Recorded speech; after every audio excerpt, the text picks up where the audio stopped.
I'd like to intrigue you today with considering a more effective way to growing your firm. And so I'd like to compare and contrast two different methodologies that I see most often employed, particularly when you look at firms offering services or products that are complex in nature to implement. And that's traditional selling, which is really focused on closing, versus connection, which is really focused on account building. And a seed I want to plant with you is that at the end of the connections process, your client is actually coaching you and guiding you into the implementation of using your product or using your service. So where does all this start? It's not that traditional selling is bad. Traditional selling is focused on a numbers game. It's focused on getting the meeting. It's focused on, again, closing. But none of us like to be closed. So kind of the metaphor I want you to think about is like it's kind of like the guy that bangs his head on the elevator door and the door opens afterwards, and you think, well, that's what really caused the door to open as opposed to somebody else pushing the button. That's what the trap is on traditional selling. On connection-based account building, what that's really based is on looking for solutions and connecting with clients in a diverse way. And again, ending up with a process where the client really guides you through how they're going to leverage and use your product or service. But where does it all start? It starts with the process of looking for smart clients.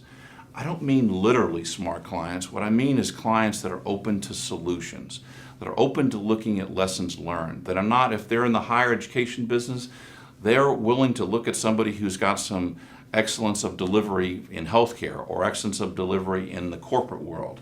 They're not stuck in how many things have you done within the last 2 years, within a 2-mile radius with the exact same team, and with clients that are just similar to them. That's procurement thinking. Smarter clients are open to bigger ideas. But since we coach customers and owners at a trustee level and at an executive level, here's the biggest lessons learned. Those clients complain to us that service providers, particularly in their marketing efforts and their sales efforts, don't seem to know enough about the business and political issues.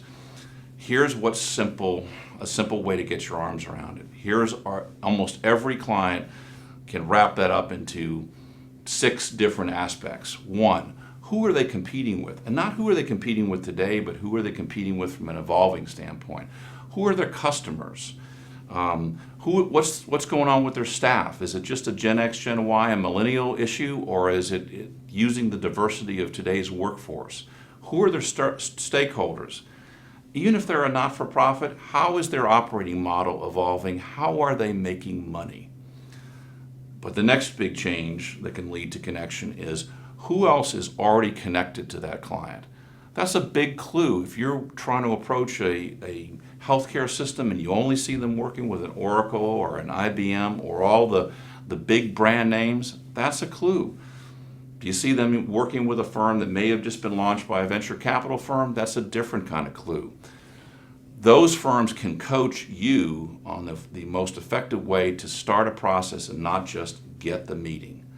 So what am I telling you with all of this? I'm not telling you that traditional selling is wrong. I'm not telling you that even closing is wrong. But I am telling you that a connection process that's based on account development can be faster, much more sustainable, and then if your product or service has high impact over the long period of time, it really can lead you to implementing and starting that process in the most effective way possible. Thanks for spending time with me, and be safe.